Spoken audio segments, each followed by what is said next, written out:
July 22nd, 2012. A young woman checks into a hotel in Lagos with two men she met online. She's smiling, excited about a business deal. By the next morning, she's dead, found in a bathtub, drugged and drowned. Her killers had already gone shopping, using her ATM cards. This is the story of Cynthia Osokogu, a pharmacy student, a daughter, a woman who thought she was meeting friends, but walked into a trap that would shock an entire nation. Sold in the summer of 2012. She was a postgraduate student at the Nasarawa State University studying pharmacy. Those who knew her described her as ambitious, stylish, and deeply loved by her family. Her father was a retired major general in the Nigerian army. Cynthia had grown up with certain securities, certain protections. But she also had a business mind. She'd started buying and selling items online, cosmetics, accessories, fashion pieces. Facebook was her marketplace, and it was there that she met them. Two men who called themselves friends. Two men who had done this before. In early 2012, Cynthia connected on Facebook with a man named Ezike Nonso Ilachukwu. He seemed legitimate, friendly, business-minded, interested in the products she was selling. They chatted for months. He introduced her to his friend, Orji Osita. The conversations were casual, professional, normal. They discussed meeting up in Lagos to finalize some business transactions. Cynthia had no reason to be suspicious. These weren't strangers hiding behind fake profiles. They used their real names, real photos. What she didn't know was that this was their method. Gain trust, build rapport, wait for the right moment. She wasn't their first target. She wouldn't be their last. On July 20th, 2012, Cynthia left her home in Nasarawa State and traveled to Lagos. She told her family she was meeting business associates, people she'd been chatting with online for months. Her mother was concerned, but Cynthia reassured her. These were legitimate contacts. She'd be staying at a hotel, meeting them in public. She'd be back in a few days. Cynthia arrived in Lagos excited. She texted her friends, posted on Facebook. She had no idea she was being watched from the moment she arrived. No idea that the hotel she'd check into had been carefully chosen. No idea that the men waiting for her had already purchased the drugs they would use. July 22nd. Cynthia met Ezike and Orji at a shopping mall. Witnesses later recalled seeing a young woman with two men, laughing, talking, shopping. They looked like friends. Around 4 p.m., they headed to the Kasamala Hotel. Cynthia checked in with them, room 25. Staff members would later testify that nothing seemed wrong. The men were polite. The woman seemed comfortable. But somewhere between the lobby and that room, everything changed. The business meeting Cynthia had traveled for was never real. The products they'd discussed for months didn't exist. This was never about commerce.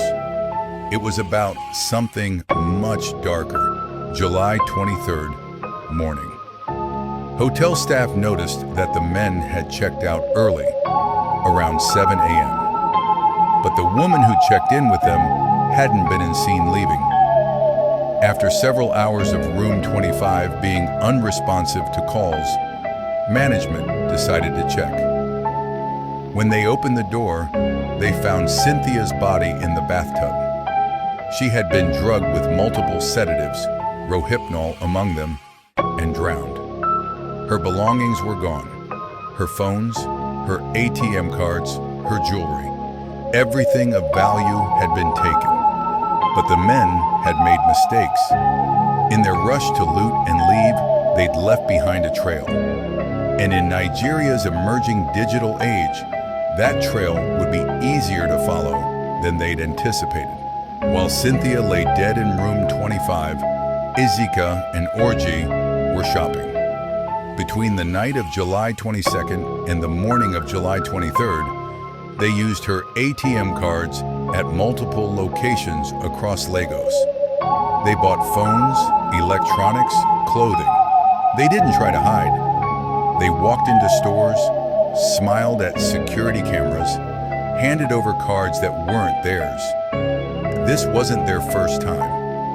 Investigators would later discover that these men had been doing this for years, befriending women online, luring them to hotels, drugging them, stealing from them. Most victims had survived, waking up hours later confused and robbed. But something had gone wrong with Cynthia. This time, they'd crossed from theft into murder. When news of Cynthia's death broke, Nigeria erupted. This wasn't just another crime. This was personal. Social media became a weapon. Her story spread rapidly. Newspapers ran front-page coverage. The hashtag Justice for Cynthia trended. Pressure mounted on the police to act quickly. Using ATM records, security footage, and phone tracking, investigators identified the suspects within days. On July 26th, just 4 days after Cynthia's murder, both men were arrested. But their capture was only the beginning. In custody, both men confessed. They admitted to drugging and robbing at least 8 other women using the same method. Cynthia was different only because she died. Toxicology reports showed massive doses of sedatives and evidence of drowning. Investigators searched for other victims, many too ashamed to report their attacks. Slowly, a pattern emerged, a calculated system of predation that had gone undetected for years. The trial began in October 2012. Evidence was overwhelming. The defense argued the death was accidental, but the drugs in Cynthia's system told another story. In December 2013, both men were found guilty of murder and sentenced to death by hanging. Justice was served, but no sentence could return Cynthia to her family. After the trial, other victims came forward. Their stories were nearly identical. Cynthia's case gave them a voice. It sparked a national conversation about online safety, trust, and victim blaming. One tragedy forced a country to confront a hidden danger. Today, Room 25 still exists. The men remain on death row. Cynthia's family continues to turn grief into advocacy. But the question remains, in an age where anyone can pretend to be anyone online, how do you know when a friend is actually a predator?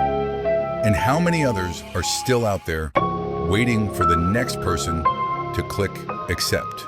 This video is dedicated to the memory of Cynthia Osokogu and all victims of online predation. Your safety is worth the precaution. Rest in peace, Cynthia.